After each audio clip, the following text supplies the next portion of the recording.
साथियों नमस्कार। मैं आप लोगों का मित्र हूं, या मान लीजिए आपका सर है, मान लीजिए, या कुछ भी मान लीजिएगा। सभी बच्चों ने मुझसे निवेदन किया था कि सर प्लीज़ थोड़ा सा आरएस कॉन्फ़िगरेशन को डिटेल में आप समझा दीजिएगा और उसके कुछ नोट्स भी आप नोट करवा दीजिएगा। जैसा कि आप लोगों ने मुझसे कहा था कि सर एक बार आरएस कॉन्फ़िगरेशन या आप एब्सोल्यूट कॉन्फ़िगरेशन के बारे में समझा दीजिएगा और थोड़े से उसके नोट्स के बारे में भी आप नोट करवा दीजिएगा, तो इससे फ़ायदा हमें मिल जाएगा, है ना। तो आप लोगों के लिए ही मैं ऐसा कुछ कर रहा हूं, तो प्लीज़ आप देखिएगा। तो आरएस कॉन्फ़िगरेशन कहें या इसे हम एक नाम और भी देते हैं, अगर आपको दिख नहीं रहा तो मैं बता देता हूं, एब्सोल्यूट कॉन्फ़िगरेशन। तो चाहे इसको बोलो एब्सोल्यूट कॉन्फ़िगरेशन कहिएगा और चाहे बोलिएगा आरएस कॉन्फ़िगरेशन। अब इसके बारे में सबसे पहले 3 साइंटिस्ट अवेलेबल थे। पहला था कहान, CAHN कहान।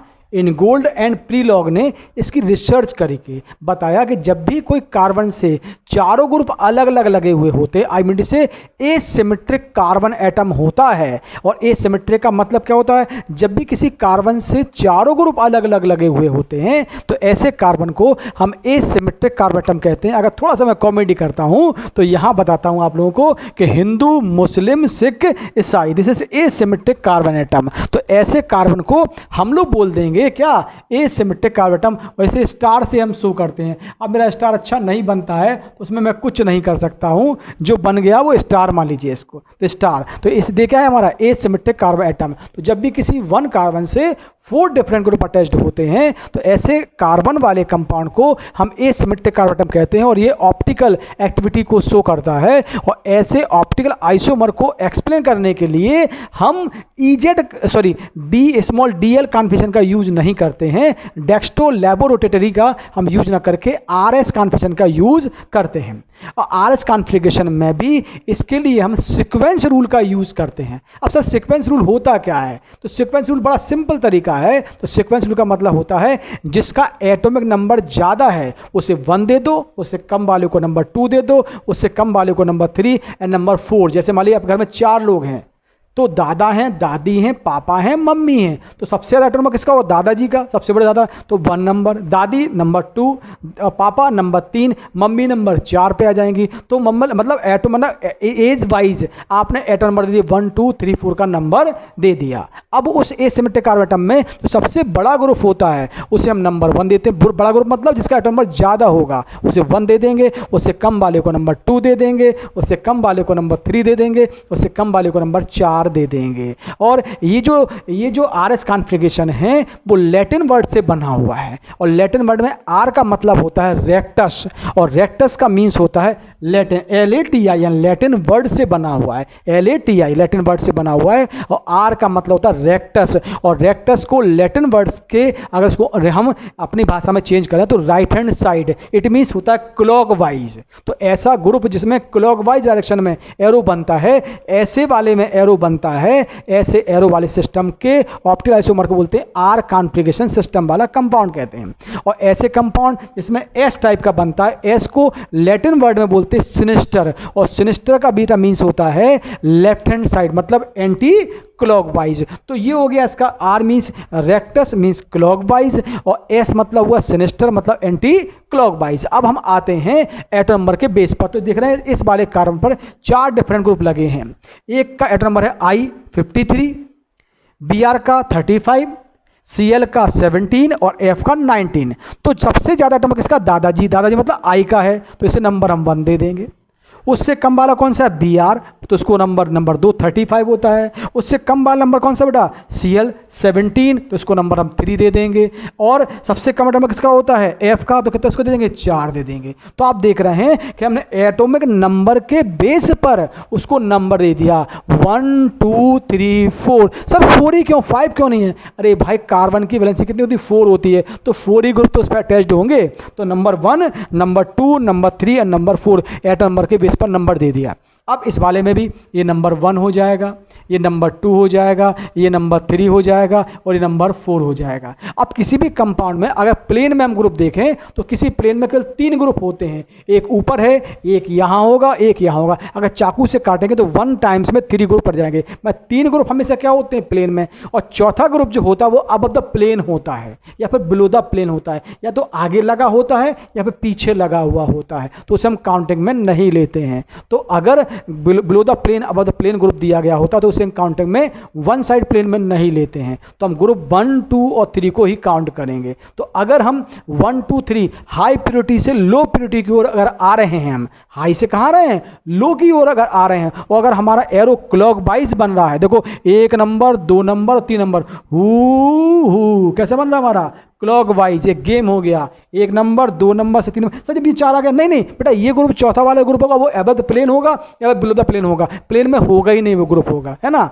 तो 1 नंबर, 2 नंबर और 3 नंबर में हम कैसे आ रहे हैं, क्लॉकवाइज आ रहे हैं, मतलब राइट हैंड साइड आ रहे हैं, मतलब क्लॉकवाइज आ रहे हैं। तो ऐसा कहान गोल्ड और पीलॉक के अनुसार ऐसा ऑप्टिकल आइसोमर जो होगा वो आर कॉन्फ़िगरेशन को शो करेगा, आर कॉन्फ़िगरेशन हो जाएगा। और अब इसमें अगर हम दूसरे वाले में देखें तो यहाँ पर 1 नंबर यहाँ दिया है, फिर 2 नंबर, फिर 3 नंबर, फिर 4 नंबर, तो 1 नंबर, 2 नंबर, 3 मतलब एक गेम हो गया। तो 1 नंबर पर आए, फिर 2 नंबर, फिर 3 नंबर, तो चौथा पीछे हो गया या फिर आगे होगा, है ना, तो वो तो होगा ही नहीं। ठीक है, तो 1, 2, 3 तो कैसा रहा, एंटी क्लॉकवाइज। अब एंटी क्लॉकवाइज तो क्या होगा हमारा, एस कॉन्फ़िगरेशन हो जाएगा, एस कॉन्फ़िगरेशन हो जाएगा। तो चाहे हम इसे आर एस कॉन्फ़िगरेशन बोलें, चाहे इसे एब्सोल्यूट कॉन्फ़िगरेशन कहें, और चाहे इसे हम कहान इन गोल्ड और पीलॉक सिस्टम कहते हैं, मतलब बात बराबर है। और इसकी सहायता से, इसकी हेल्प से हम किसी भी ऑप्टिकल आइसोमर के लिए आर और एस उसका कौन सा कॉन्फ़िगरेशन होगा वो कंफर्म कर सकते हैं। और इसमें नंबरिंग करते हैं हम एटो नंबर के बेस पर। तो इसके बारे में 1-2 लाइन में आपको लिखवा भी देता हूँ ताकि आपको कुछ ना कुछ मोटिवेशन हो ही जाएगा, बाकी आप अपने आप से नोट कर लेंगे, जो आपको अच्छा लगेगा वो तो नोट करेंगे। 1-2 लाइन मैं भी आपको नोट करवा देता हूँ, फटाफट कॉपी करिएगा, मैं आपको बोल देता हूँ ताकि आपको बिल्कुल भी दिक्कत ना हो कि करना कैसे पड़ता है, ये सर मुझे बता दिए जाए। तो आप लोगों ने कई बार मुझसे कहा, तो उसका मैं इसलिए कर रहा हूँ ताकि आपका काम बन जाए बेटा, ठीक है ना बेटा। तो लिखेगा, मैं बोल देता हूँ इसके बारे में, लिखेगा the R S system is also called, the R S system is also called the Cahn Ingold Prelog system, Cahn Ingold Prelog system. The symbols R and S are, the symbol R and S are derived from the Latin words rectus meanings right hand side or clockwise, and sinister meanings left hand side or anti-clockwise, or anti-clockwise. The configuration of an optically active compound is based upon the nature of the group attached to an asymmetric center.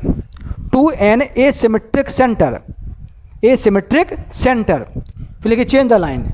When 4 different group is attached with asymmetric carbon atom, when 4 different group is attached with asymmetric carbon atom, then on the basis of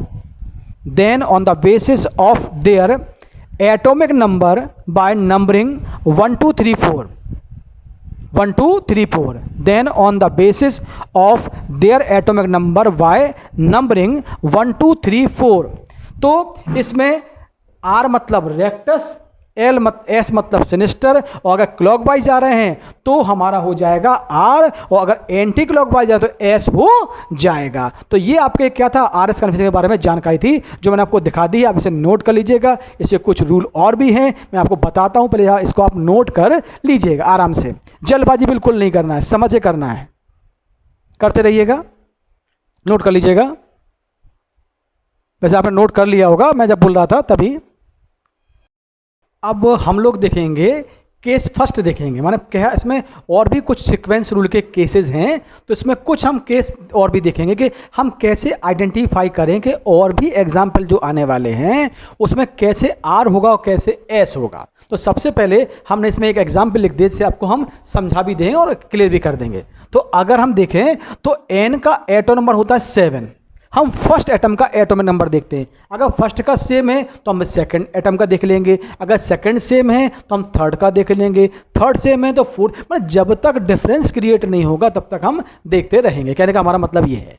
तो first का atomic number होता है 7, इसका होता है 6, इसका होता है 6, इसका मतलब है एटॉमिक नंबर इसका सबसे ज़्यादा है, तो ये नंबर 1 हो जाएगा। फिर इसमें 2 में देखें तो यहाँ कार्बन का 6 होगा, यहाँ कार्बन का 6 होगा, तो जब बराबर है तो हम एटम सेकंड देख लेंगे। जब एटम हम सेकंड देखेंगे तो हम देख रहे हैं कि यहाँ पर लगा है हाइड्रोजन और यहाँ लगा है बेटा हमारा क्या, ऑक्सीजन लगा है, तो इसका मतलब नंबर 2 ये हो जाएगा और नंबर 3 ये हो जाएगा और नंबर चौथा वाला ये हो जाएगा। अब रूल क्या कहता है? रूल ये कहता है कि अगर लो पीरियोडिटी वाला ग्रुप, सबसे कम वाला ग्रुप, सबसे कम मतलब इट मींस वही मम्मी मानते हैं लोग, दादा दादी मम्मी पापा, जैसा हमने कहा था एसिमेट्रिक कार्बन के लिए एक कॉमेडी कर दी था आपके सामने। तो अगर चौथा वाला ग्रुप जो है लो पीरियोडिटी वाला ग्रुप हमारा कहाँ दिया हो, लेफ्ट हैंड साइड में दिया गया हो, लेफ्ट हैंड साइड में दिया गया हो, तो ऐसी पोजीशन में बाकी ग्रुप को हम एंटी क्लॉकवाइज रोटेट करा देते हैं। माने हाई प्रेफरेंस वाले ग्रुप को बिगर टच, क्योंकि वहां से तो उसको हम देख रहे हैं तो उसे तो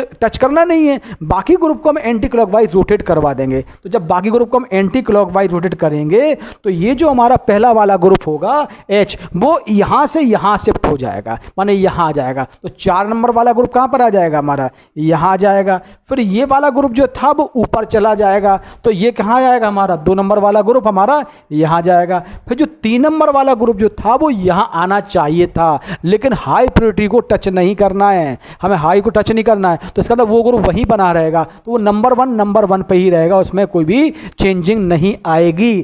तो हम किसे चेंज करेंगे, ये ग्रुप फिर यहां आगे फिर आएगा, यहां जाएगा, तो नंबर 3 वाला ग्रुप हमारा यहां जाएगा। तो इस प्रकार से अगर लो प्रायोरिटी वाला ग्रुप लेफ्ट हैंड साइड में दिया गया होता है तो बाकी ग्रुप को हम एंटी क्लॉकवाइज रोटेट करवा देते हैं और फिर इसका अप्रोक्सीमेट, इसका मतलब अप्रोक्सीमेट जो कॉन्फ़िगरेशन बन जाता है उसको हम लिख देते हैं। तो भैया क्या बन गया कॉन्फ़िगरेशन, देखेगा वही आता है 1 नंबर 2 नंबर 3 नंबर, तो 1 2 3 कैसे आ रहा है, हम क्लॉक वाइज, हु कैसे आ रहा है क्लॉक वाइज, मतलब क्या हो गया, आर कॉन्फ़िगरेशन हो जाएगा, क्या हो जाएगा, और आर कॉन्फ़िगरेशन हो जाएगा। तो अगर हम राइट में, अगर हमारा लेफ्ट में दिया है तो हम एंटी क्लॉकवाइज घुमा देंगे, बाकी अभी हम देखते हैं कि और क्या कर सकते हैं। तो क्लियर समझ में आ गया आप लोगों को। तो अगर लो प्रायोरिटी वाला ग्रुप लेफ्ट हैंड साइड में दिया गया होता है तो हाई प्रायोरिटी वाले ग्रुप को बिगर टच किए हुए बाकी ग्रुप को हम एंटी क्लॉकवाइज रोटेट कर देते हैं और फिर जो भी कॉन्फ़िगरेशन अप्रॉक्सी बनता है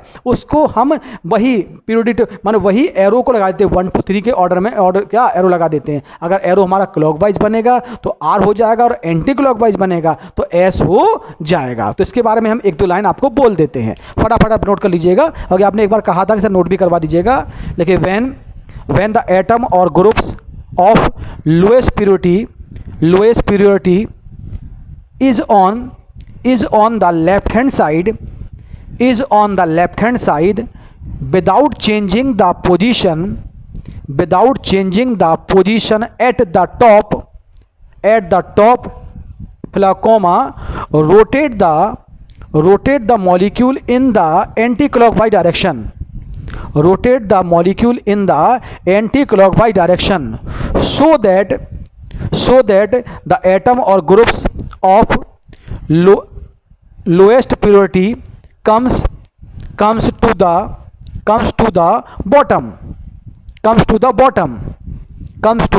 bottom, मान नीचे आ जाएगा ग्रुप, कहां पर आएगा, नीचे आ जाएगा ग्रुप। तो इस प्रकार से हम कंफर्म कर लेंगे क्या, एक। तो ये पहला केस था जो हमने आपको समझा दिया, और भी आप आराम से देख लीजिएगा और नोट कर लीजिएगा।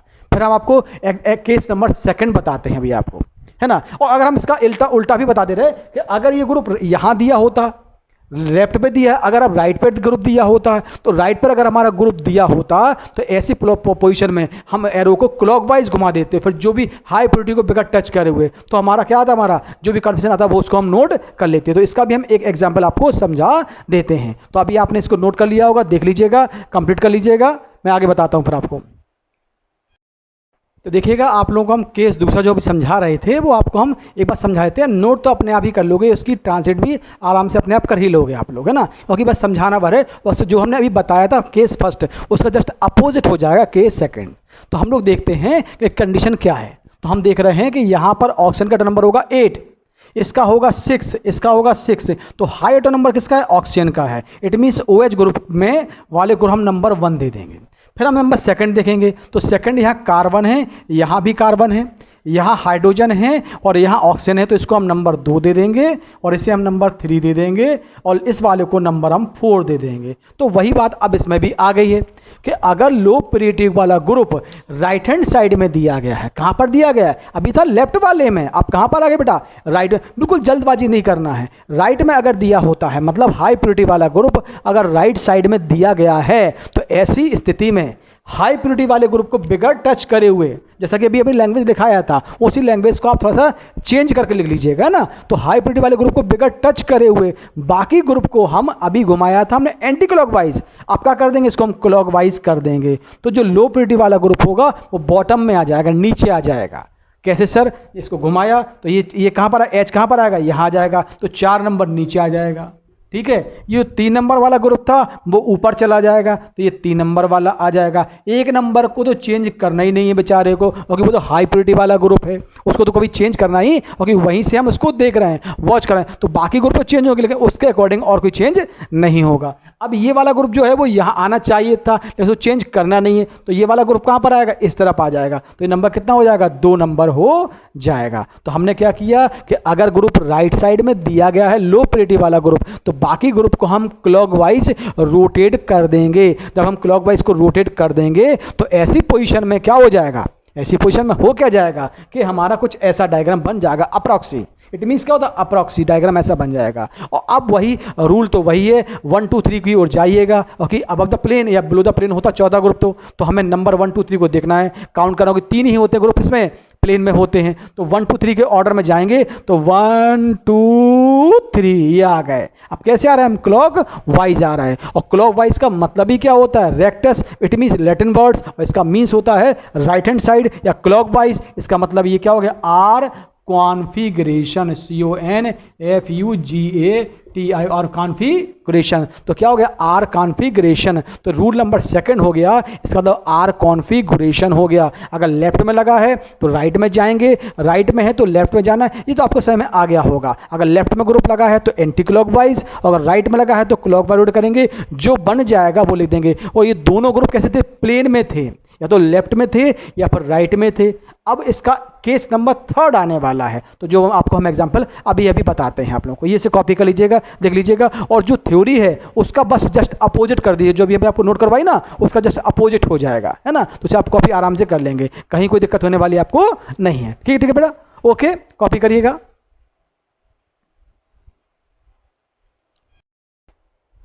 तो देखिएगा आपने 2 रूल समझ लिए हैं, केस फर्स्ट और केस सेकंड, है ना।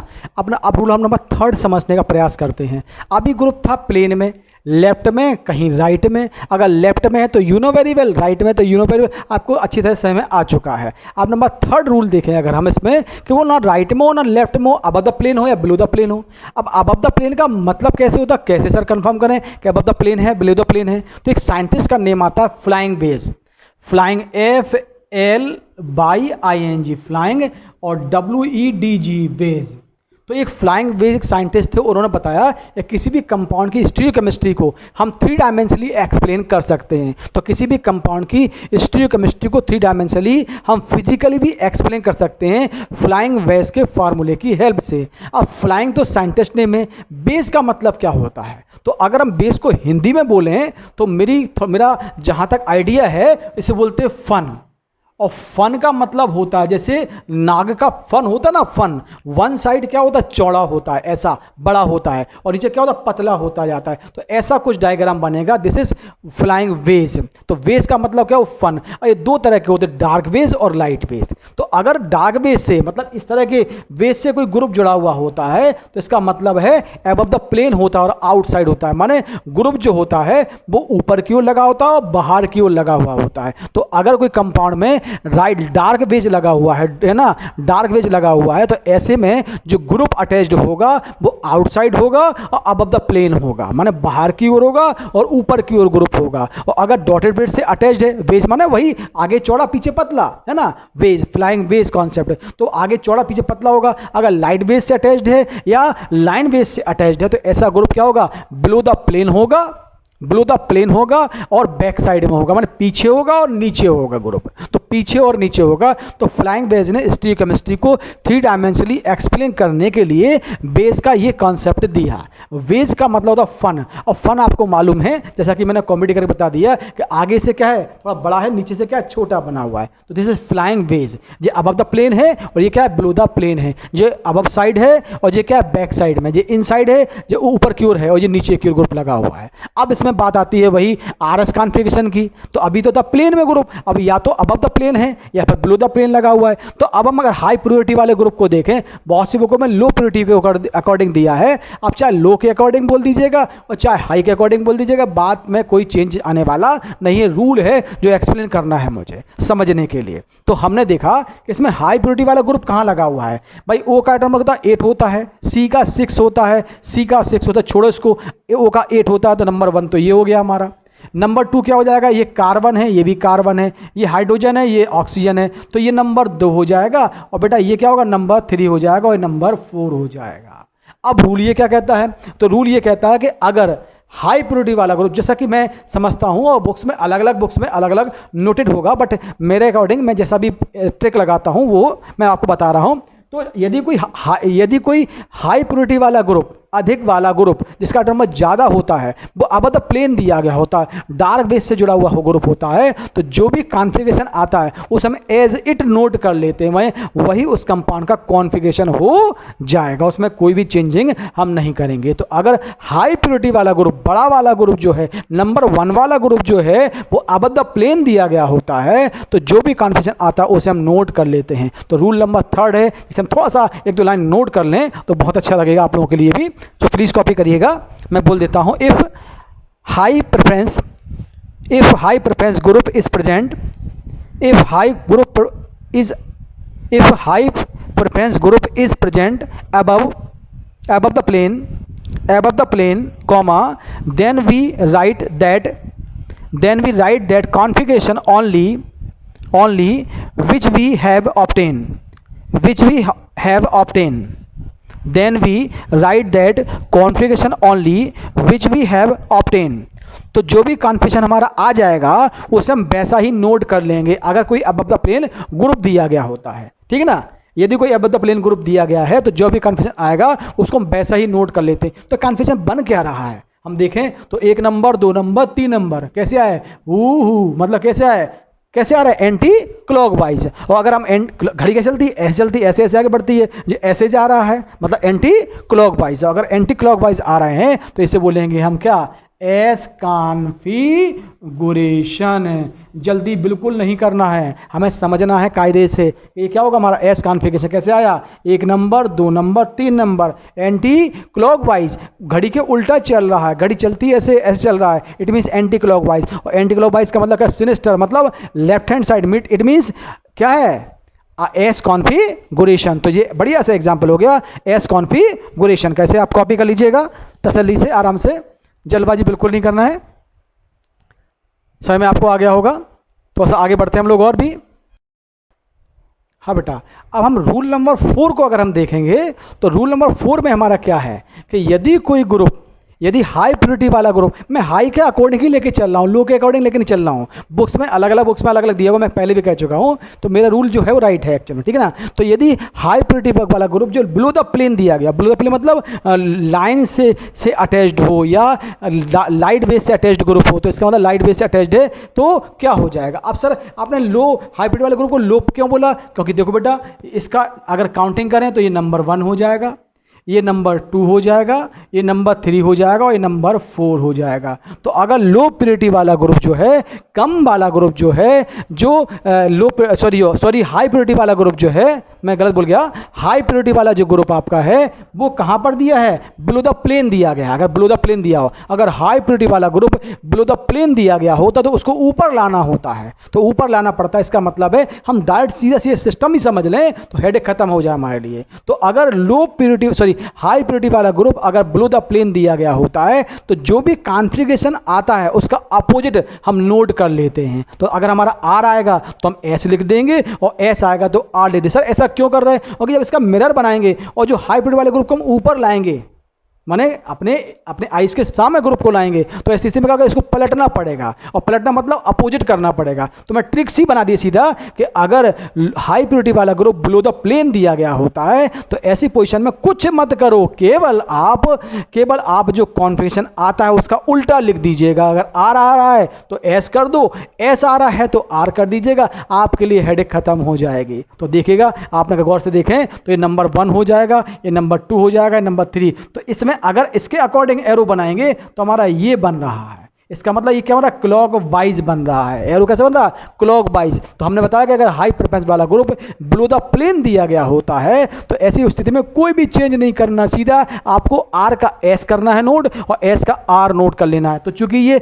हमें आर दिख रहा है तो इसे बोलेंगे एस कॉन्फ़िगरेशन, नो चेंज, कुछ भी चेंज मत करिएगा, सीधा ये लिख दीजिएगा, आपका काम बन जाएगा। मतलब वो समझ जाएगा कि इसको आता है कि ये कैसे एच हो गया, ठीक है ना। तो आपको ये भी बात समझ में आना चाहिए। तो मैं इसको भी जरा नोट करवा देता हूँ एक लाइन में, आप कॉपी करिएगा।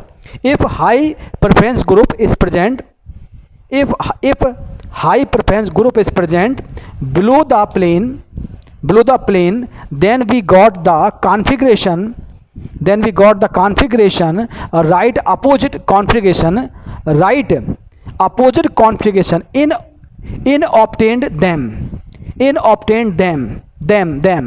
मतलब जो भी कॉन्फ़िगरेशन बनेगा, प्राप्त होगा, उसका अपोजिट हम नोट कर लेंगे। तो ये हो जाएगा हमारा आर एस कॉन्फ़िगरेशन का केस नंबर 4, चौथा केस हो जाएगा। तो इसे आप कॉपी कर लीजिएगा, कोई बहुत बड़ी बात इसमें नहीं है ना। प्लीज़ कॉपी कर लीजिएगा, समझ लीजिएगा, है ना। अगर हाइब्रिड वाला ग्रुप कहाँ दिया हो, बिलो द प्लेन दिया है, तो कोई भी कुछ नहीं करो, सीधा उल्टा लिख दो। आ रहा है तो ऐसे लिख दो, ऐसा है तो उल्टा एस कर दो, हेडेक खत्म, समझ में आ जाएगा आपको, है ना। तो पूछ लें आपको तो कर सकते हैं आप आराम से, है ना। ओके, अब हम लोग एक एग्जाम्पल ऐसा भी देख लेते हैं जिसमें कंडीशन क्या आ रही है कि इसमें एक नहीं दो एसिमेट्रिक कार्बन में 2 दिया हो, 3 दिया हो, 4 दिया हो, वो डिपेंड करता है कि एग्जाम्पल में कितना एडवांस्ड कोर्स है आपका। तो उस एडवांस्ड कोर्स के अकॉर्डिंग हो जाता है, कहीं अब द प्लेन होता, फिर बहुत सी चीज़ें आ जाती हैं। लेकिन अभी चूंकि मैं आपको बिल्कुल बेसिक केमिस्ट्री बता रहा हूँ कि जो आपके बिल्कुल ऐसी केमिस्ट्री जो आपको आना चाहिए, बिल्कुल स्टार्टिंग वाली बता रहे हैं आप लोग को, ऐसा बता रहे हैं कि बिल्कुल आपको आराम से कर लेंगे इस चीज़ को आप आराम से। तो आप देखिएगा इसमें 2 एसिमेट्रिक कार्बन है। सर समझ में नहीं आ रहा है, देखिए कैसे में नहीं आ रहा आपको कि ये CH3 लगा हुआ है, तो हम लिख दी यहाँ पर CH3, ठीक है। मैं कलर चेंज कर लेता हूं ताकि आपको दिक्कत ना हो। तो ये क्या आ गया हमारा CH3, आपको दिख रहा होगा, थोड़ा मैं नीचे कर देता हूं इसको। ये हो गया हमारा बेटा क्या, CH3, फिर सिंगल बॉन्ड C, इससे लगा है H, यहां लगा है बेटा हमारा क्या OH, फिर क्या लगा है हमारा C, इससे लगा है हमारा H, यहां लगा है बेटा हमारा क्या OH लगा हुआ है, फिर लगा है हमारा COOH। तो एक्चुअल में कंपाउंड हमारा ये वाला है। तो अगर आप चाहो तो इसको इस तरह से सिंपल तरीके से बना लिया करें। तो देखिएगा COOH, single bond CHOH, single bond CHOH और सिंगल बॉन्ड CH3, मतलब कंपाउंड हमारा ये हो जाएगा। अब नंबरिंग कहाँ से स्टार्ट करते हैं, नंबरिंग वहाँ से स्टार्ट कर देते हैं जहाँ पर हाई रिएक्टिव ग्रुप दिया गया होता है अकॉर्डिंग टू IUPAC रूल, ठीक है। IUPAC रूल के अकॉर्डिंग मान अनुसार हम वहाँ से नंबरिंग स्टार्ट करते हैं जहाँ पर हाई रिएक्टिव ग्रुप दिया गया होता है, माने मोर रिएक्टिव ग्रुप दिया तो क्या है, कार्बो जो सबसे बड़ा ग्रुप होता है, ये हमें मालूम है प्रेफरेंस में। तो नंबरिंग करो 1 2 3 4। इसका मतलब है इसके पास में 2 एसिमेट्रिक कार्बन एटम है। एसिमेट्रिक मतलब जब चारों ग्रुप अलग अलग लगे हुए हों तो एक तो एसिमेट्रिक कार्बन एटम हमारा ये हो जाएगा और एक हमारा एसिमेट्रिक कार्बन एटम ये हो जाएगा। तो इन 2 एसिमेट्रिक कार्बन एटम पर हमको बताना है RS कॉन्फ़िगरेशन बताना है ना। तो इस पे बताना है। तो इसका मतलब है कि ये नंबर हमारा 2 वाला है और ये नंबर हमारा कौन सा वाला है, 3 नंबर वाला। तो ये 2 जो कार्बन है, ये वाला कार्बन और इस वाले कार्बन पर R है कि S है, ये हमें कंफर्म करना है। अब हमें रूल तो सारे मालूम है ही, तो हम जरा देखते हैं इसके बारे में। तो देखिएगा हम नंबरिंग कर लें दूसरे कार्बन वाले की। तो ये सबसे बड़ा ग्रुप है और ऑक्सीजन का 8 होता है नंबर, तो नंबर 1 हो जाएगा। ये कार्बन का कितना होता है, 6 होता है। तो अगर इसके अकॉर्डिंग देखें तो ये भी कार्बन है, तो इसका मतलब 6 इसका होता है। फिर हम अगर सेकंड देखें तो यहाँ ऑक्सीजन है, यहाँ पर फिर कार्बन है, तो इसका मतलब है ये क्या हो जाएगा, ये हो जाएगा नंबर 2 वाला हो जाएगा इस वाले कार्बन के लिए। तो ये 1 नंबर हो गया और ये 2 नंबर हो गया। नंबर 3 क्या हो जाएगा, ये वाला हो जाएगा इस वाले कार्बन के लिए, क्योंकि यहाँ भी तो कार्बन लगा है ना, यहाँ भी तो कार्बन लगा हुआ है बेटा। तो ये क्या होगा, नंबर 3 हो जाएगा। तो इस वाले कार्बन के लिए जो एसिमेट्रिक कार्बन है इसके लिए 1 नंबर, ये 2 नंबर, ये 3 नंबर हो गया और ये हो जाएगा 4 नंबर। तो इस वाले कार्बन के लिए ये हो जाएगा हमारा क्या, ये हो जाएगा 1 नंबर, ये 2 नंबर, ये 3 नंबर और 4 नंबर। तो ये वाले कार्बन के बारे में बात कर रहे हैं। अब इसमें देखते हैं ग्रुप को घुमाकर कि ये क्लॉकवाइज घूम रहा है या एंटी क्लॉकवाइज। तो हमने फट से देखा 1 नंबर, 2 नंबर और ये 3 नंबर। अब हम कैसे आ रहे हैं, एंटी क्लॉकवाइज आ रहे हैं, माने घड़ी चलती ऐसे में हम आ रहे हैं उल्टे में, तो एंटी क्लॉकवाइज आ रहे हैं। और चूंकि जो हाई प्रेफरेंस वाला ग्रुप है वो अबव द प्लेन दिया गया है। देखो OH ग्रुप कहाँ दिया, above the plane, dark wedge से अटैच्ड है, डार्क वेज से अटैच्ड ग्रुप है। इसका मिट मीन्स क्या है, ये ग्रुप कैसा है, अबव द प्लेन लगा हुआ है। तो यदि कोई डार्क वेज से जुड़ा हुआ ग्रुप जो अबव द प्लेन होता है तो ऐसी स्थिति में जो भी कन्फ्यूजन आता है वही हम उसको नोट कर लेते हैं। तो इसका मतलब है ये जो सेकंड नंबर वाला एसिमेट्रिक कार्बन एटम है ये शो कर रहा है किसको, उल्टे वाला। देखो उल्टा जा रहा, उल्टा मतलब S कॉन्फ़िगरेशन को। और चूंकि दूसरा नंबर शो कर रहा है तो यहां आ जाएगा 2S। क्या आ जाएगा, 2S। मैं दूसरे कार्बन पर S वाला है, S कॉन्फ़िगरेशन, मैं दूसरा कार्बन S कॉन्फ़िगरेशन को शो कर रहा है। ओके, अब नंबर आ जाओ तीसरे कार्बन पर, होगी ये भी एसिमेट्रिक कार्बन एटम है। तो नंबरिंग करो वही, 1 नंबर तो ये हो जाएगा। ये कार्बन है, ये वाला भी कार्बन है, तो ये तो बराबर हो गया। फिर यहाँ पर हाइड्रोजन है और यहाँ पर फिर से कार्बन, फिर यहाँ पर क्या ऑक्सीजन है या फिर कार्बन है। तो इसकी तुलना में ये वाला जो पोजीशन है वो ज़्यादा बड़ी हो गई। क्यों, क्योंकि इसमें क्या है, एटम नंबर बढ़ जाएगा। देखो पहला नंबर तो ऑक्सीजन है, O का 8 होता है तो O 8 ही हो जाएगा। इस वाले पे कितना होता है, 6 होता है, तो 6 का 6 हो गया। तो इस वाले कार्बन के लिए ये भी तो 6 नंबर वाला हो गया, क्योंकि ये भी तो कार्बन आ गया इसका, तो 6 हो गया। अब हम अगला देखें तो यहाँ हाइड्रोजन है, लेकिन यहाँ पर फिर से कार्बन है या फिर ऑक्सीजन है, जिसका मतलब है इसकी कंपेरेटिव में इसका एटम नंबर क्या ज़्यादा है। तो इस वाले एसिमेट्रिक कार्बन एटम के लिए ये वाला क्या हो गया, 1 नंबर, ये क्या हो गया हमारा 2 नंबर। अब ये 2 नंबर हो गया तो बचा कौन सा है, ये 3 नंबर हो गया, ये कौन सा हो गया, 4 नंबर हो गया। तो हमने काउंटिंग कर ली किस वाले, इस थर्ड कार्बन के एसिमेट्रिक कार्बन एटम के लिए हमने काउंटिंग कर ली। अब हमारा काम बचा क्या है, अब एरो दिखाना है हमें। तो 1 नंबर, 2 नंबर, 3 नंबर, कैसे आए हम, कैसे आ रहे हैं हम, एंटी क्लॉकवाइज।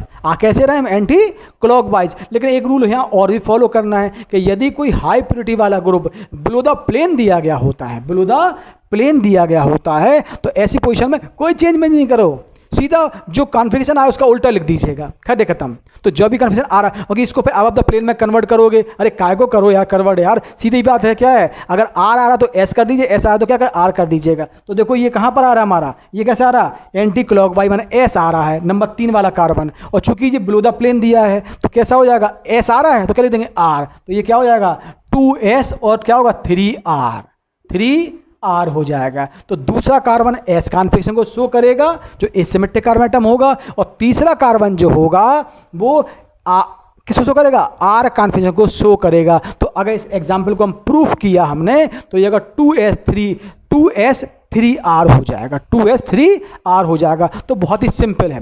अब एक बात और भी इसमें आता है रूल में कि यदि कोई ग्रुप ऊपर दिया है, लो प्योरिटी वाला ग्रुप, या फिर नीचे दिया गया है। अब ग्रुप ऊपर दिया हो या फिर नीचे दिया हो, तो ऊपर नीचे में अगर मिरर लगाओगे तो नीचे वाला ग्रुप नीचे दिखाई देगा, ऊपर वाला ग्रुप ऊपर दिखाई देगा। तो जो भी कॉन्फ़िगरेशन आएगा उसको हम नोट कर लेंगे। एक रूल ये भी अप्लाई करता है इसमें, है ना। तो अगर लो प्रियोरिटी वाला ग्रुप ऊपर दिया है फिर नीचे दिया है तो मिरर इमेज तो वही बनेगी उसकी। इट मीन्स क्या है, जो भी कनेक्शन आएगा उसको हम नोट कर लेंगे। तो ये कुछ RS कॉन्फ़िगरेशन के एक सिंपल रूल थे जिसकी मैं थ्योरी आपको लिखाने का प्रयास भी किया है सिंपल तरीके से, एक एक लाइन, है ना, जिससे आपको समझ में आ जाए और कायदे से आपको हमने समझा भी दिया है।